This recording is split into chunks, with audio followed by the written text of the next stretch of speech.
As Chelsea is busy talking about Enzo Fernandez deal, whether they will have an agreement or they will still sell. As Chelsea is busy on Enzo Fernandez, Barca is concluding on Anthony Gordon's deal. A deal worth 80 million euros.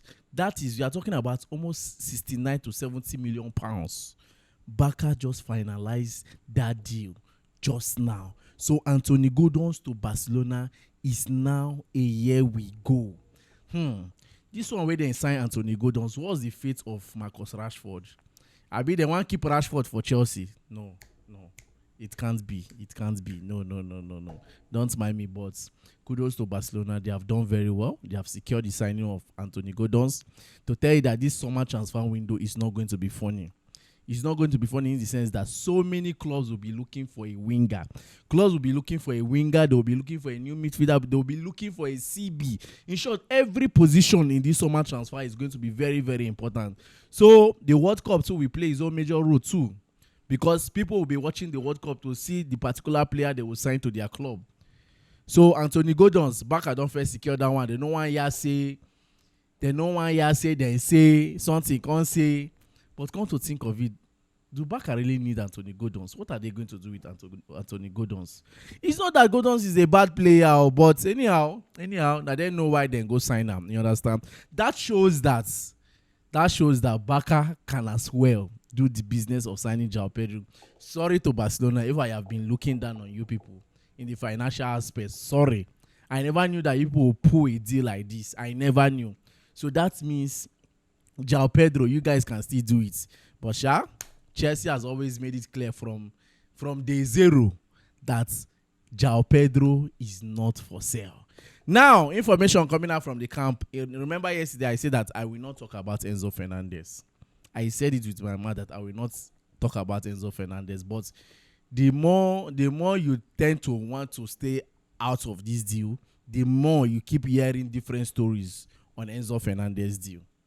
Remember in the morning, Dave and Gift emphasized on the fact that Man City are more concentrated on signing Elliot Henderson of Nottingham Forest, you understand, instead of Enzo Fernandez that we all think Enzo Maresca wants, you understand. Now, there is no agreement between both parties, both the club and Chelsea. There's no agreement between both parties concerning his contract, and Enzo Fernandez has made it clear that he wants to leave Chelsea, and Chelsea has made it clear that, Oga, if you want come out, not you not go leave Chelsea for nothing less than 120 million pounds.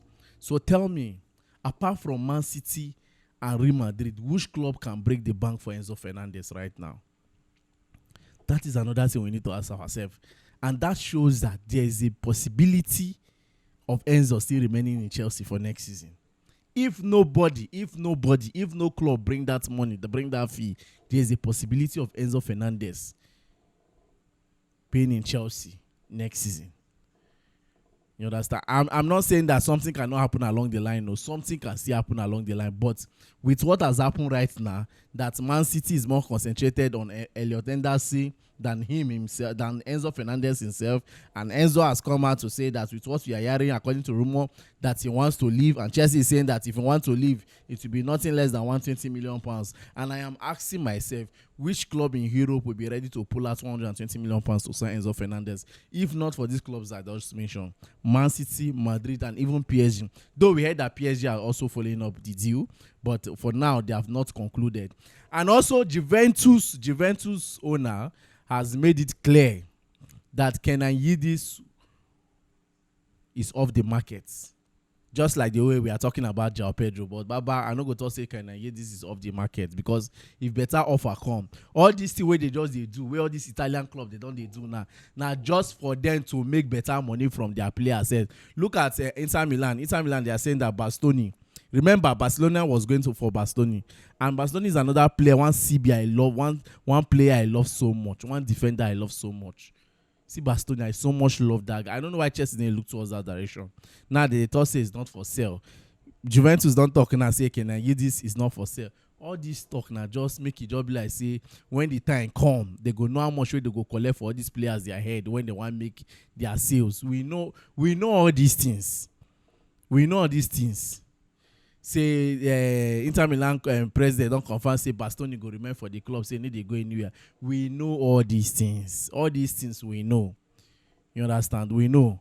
So that is it. Kudos to Barcelona, and also remember also that Bayern Munich was also following up the deal, but just that Bayern was unwilling. They were unwilling to do the business of signing Anthony Gordon for that amount of money. And also all eyes are clocked to the screen for the UEFA Conference League final for Crystal Palace. Definitely I'm rooting for Crystal Palace to win their match this night, so that at least make it be say for their own club history too, they don't secure one of these European trophies. It won't be bad. It won't be bad.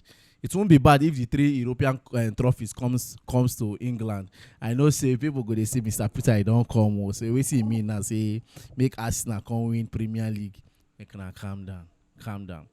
And also Dave and Gibbs emphasized on Mike Penders returning back to come and compete with Robert Sanchez for the first choice goalkeeper role, because already Philip Jorgensen has made it clear that he wants to leave the club due to lack of game time. And I asked myself, fine, you know that we know that you don't have much game time in the club. We understand that area. We understand that area. But the thing is that you as a player, the few times the way you don't get today for that goal post, what have you done? The few times that you have gotten, what have you done? What have you done? Like that what have you done that will warrant you staying at the goalpost for a very long time?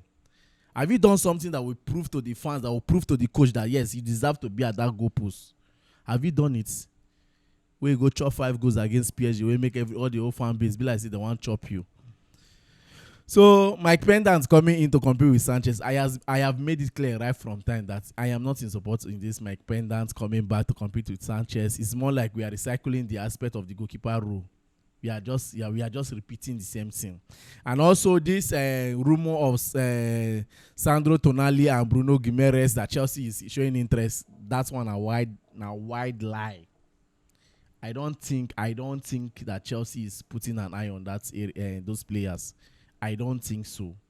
I don't think Chelsea is putting an eye on that area, because I've been hearing different talk that Chelsea is pushing for Tonali, they are pushing for Guimaraes. It's not going to be bad though if they push for one of them, whether Tonali or whether Guimaraes. So because knowing fully well that we need to strengthen every part of Chelsea, the defense, the midfield, and the attack. Most especially the attack from the left wing position. You understand? And also Liam Delap, definitely. I don't know what Newcastle is waiting for. Now, Barcelona has paid the money. They have paid the people 80 million euros. You can as well deposit 40 million euros for Liam Delap. Since the people are showing interest in signing the young lad, we are ready to let go of Liam Delap. You understand? Then as for Josh Achipong, I have made it clear here. If Chelsea is not ready and they won't give him game time, instead of you to keep him, I'm not saying you should sell him. Instead of him to keep him at the bench, send him out on loan. Send him out on loan. It will help the young lad. It will build him. Time no day again. No career don't start. Oh, now so it be. Time no day again. So for me, I knew that the moment I saw that Tonali and Guimaraes rumor, I know it was not clean. It was not pure. You understand? It's not something that we can bank on and tell you guys that yes, it's true that Chelsea wants to sign those players. For now, in short, let me even tell you the truth. In case people think, let me tell you the truth. For now, Chelsea have not yet entered the market. For now, anything that you're hearing about players, this one, that one, Chelsea's linked to this link, all are still under speculations and rumor. Chelsea, in a proper sense, Chelsea is not linked to anybody for now. What Chelsea are working on right now is how to see how they can settle the Enzo Fernandez contract, the deal between them and Enzo Fernandez. And also, if it doesn't work out, they want to see how they can also sell him and make money, because that if they sell Enzo for £120 million, is going to go a long way for them. It's going to be huge. Because for us to bring those kind of players, those instant impact players, we need money in our pocket, in our purse. And the kind of money we need is not 15 million, it's from £100 million up. At least one player can do that, which is Enzo Fernandez deal. But the other way around too, they still want to make sure they settle it to see if they can still keep the player for Xabi Alonso. That they still believe that Enzo Fernandez will still be instrumental to Xabi Alonso if he comes in, if he arrives the club by July for the preseason. So let's just see how everything plays out. But I'm still having this sense. I'm still having this feeling that Enzo Fernandez might end up in Chelsea next season. It might end up not leaving Chelsea this season. Let's just watch and see. And also, one of the biggest focus Chelsea will be focusing on is the selling. Chelsea, you see, by next month, by the time the summer transfer window open, now selling go dey happen. They need to sell. A lot of players need to leave. I don't tell you, Axel Disasi, they need to settle Axel Disasi. Nicholas Jackson, all this one when they thought say he's open to joining the club back, but they have to reassure him that he needs to be in the first team. Baba, if not let me, I no go assure you say no go, he go there for Chelsea first team. I can't assure you that. Let nobody assure Jackson anything, please. We don't want that. Nobody should assure Jackson anything. He can't be in the first team. If he wants to be in Chelsea, fine, but assuring him that he will be in the first team or put in the first team automatically, he have to earn it. He have to work for it. You understand? So that is it. Then this other player, Axel Disasi, definitely these are players we need to let go of. I have, if possible, put Fofana in the transfer window. Put him. Sell him off. I have said it here. I'm saying it with my mind. Sell Fofana. Sell Tosin. Yeah, Tosin needs to leave. Wesley Fofana, Romeo Lavia too needs to leave. So by next month, we'll be dealing on the sales first before we start talking about buying. Because if we don't sell, we can't buy. But all the same, back I don't first open the window. You don't first tell us, say, this window, na highest bidder, now you go fit collect player. Because now we think go happen this transfer window with that. 80 million euros for Anthony Gordon's Baka. Later, I go do as if money no dey. That means if them is serious for João Pedro, they for sign him. They for sign him. Anyhow, I guess that will be all for now. I'll do it to like, share, and subscribe. I remember your humble boy Peters. This was more of a general conversation with you guys. Thank you.